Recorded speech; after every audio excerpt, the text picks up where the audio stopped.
বাড়িতে বসে যদি দোকানের মতো মিষ্টি তৈরি করে ফেলতে পারেন তাহলে তো দোকান থেকে কিনে খাওয়ার কোনো প্রয়োজনই নাই। হ্যালো এভরিওয়ান, আসসালামু আলাইকুম। হালিমাস কিচেনের পক্ষ থেকে আপনাদের সাথে মিষ্টির রেসিপি শেয়ার করা হচ্ছে। ভিডিওটি না টেনে শেষ পর্যন্ত দেখুন। হ্যালো এভরিওয়ান, 75 গ্রাম দুধের ছানা নিয়ে নিচ্ছি, ময়দা 15 গ্রাম, 1 চিমটি বেকিং সোডা। এখন আমি দুধের ছানাটাকে 2 থেকে 3 মিনিট হাতের সাহায্যে ভালো করে মথে নেব। ছানা ভালো করে মথা হয়ে গেলে আমি ময়দা অ্যাড করব এবং ময়দার সাথে ছানাটিকে ভালো করে মিশিয়ে নেব।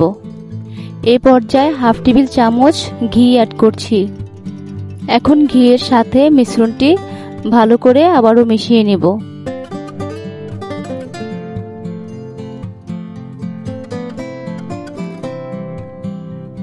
আসলে কোনো রকম ঝামেলা ছাড়াই এই মিষ্টিটা তৈরি করা যায়, এর জন্য আমি বাসায় প্রায় সময় এটা তৈরি করে থাকি। এখন মিষ্টির শেপ অনুযায়ী আমি মিষ্টিগুলো বানিয়ে নিচ্ছি। আমি কিন্তু সাদা মিষ্টির খামিরে কোনো রকম চিনি ব্যবহার করিনি, যেহেতু আমি শিরাতে ভিজাবো মিষ্টিটা, তো এমনিতেই মিষ্টি হয়ে যাবে, শিরার মিষ্টিটা এমনিতেই ঢুকে যাবে। আমি এখন শিরা তৈরি করার জন্য 1 কাপ চিনি আর 2 কাপ পানি দিয়ে দিচ্ছি এবং চুলার জালটা একদম মিডিয়াম করে আমি চুলায় বসিয়ে দিয়েছি। একটি কড়াইয়ে আমি সয়াবিন তেল দিয়ে দিচ্ছি। তেল কিন্তু বেশি গরম করা যাবে না, একদম লোতে দিয়ে তারপরে মিষ্টিগুলো ভাজতে হবে।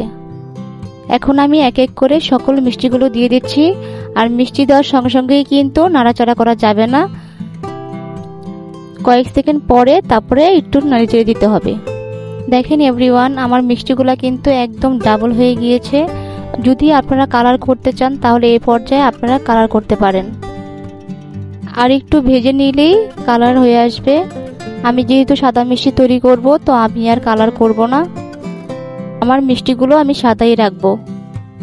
এখন আমি মিষ্টিগুলো শিরাতে দিয়ে দিব। আমার শিরা কিন্তু আমি হালকা আঁচে দিয়ে রেখেছিলাম, জাস্ট চিনিটা গলেছে, কিন্তু পানিটা কিন্তু হালকা কুসুম গরম আছে। এই পর্যায়ে কিন্তু মিষ্টিগুলো দিতে হবে। ফুটন্ত শিরায় যখন আপনি মিষ্টি দিবেন তখন কিন্তু আপনার মিষ্টি কখনোই ভালো হবে না। আমার মিষ্টিগুলো দেওয়া হয়ে গেছে। আমি এখন ঢেকে হাই জালে 10 থেকে 15 মিনিট কুক করব। আমার মিষ্টিগুলো ফুলে কিন্তু মাশাআল্লাহ দ্বিগুণ হয়ে গিয়েছে। আমি এখন একটা মিষ্টি আপনাদেরকে কেটে দেখাচ্ছি কতটা সফট হয়েছে। মাশাআল্লাহ, খেতেও কিন্তু অসাধারণ। এভরিওয়ান, বাসায় একবার হলেও এই রেসিপিটি ট্রাই করবেন। অসম্ভব মজার একটি রেসিপি, আর কোনো রকম ঝামেলা ছাড়াই আপনি এই মিষ্টিটা তৈরি করতে পারবেন। হ্যালো এভরিওয়ান, আমার এই ভিডিওটি যদি আপনাদের ভালো লাগে তাহলে অবশ্যই লাইক, কমেন্ট, শেয়ার করবেন, আর পেজটি ফলো দিয়ে আমার পাশেই থাকবেন। ইনশাআল্লাহ নিত্য নতুন ভিডিও নিয়ে আবার চলে আসব। আল্লাহ হাফেজ, ধন্যবাদ।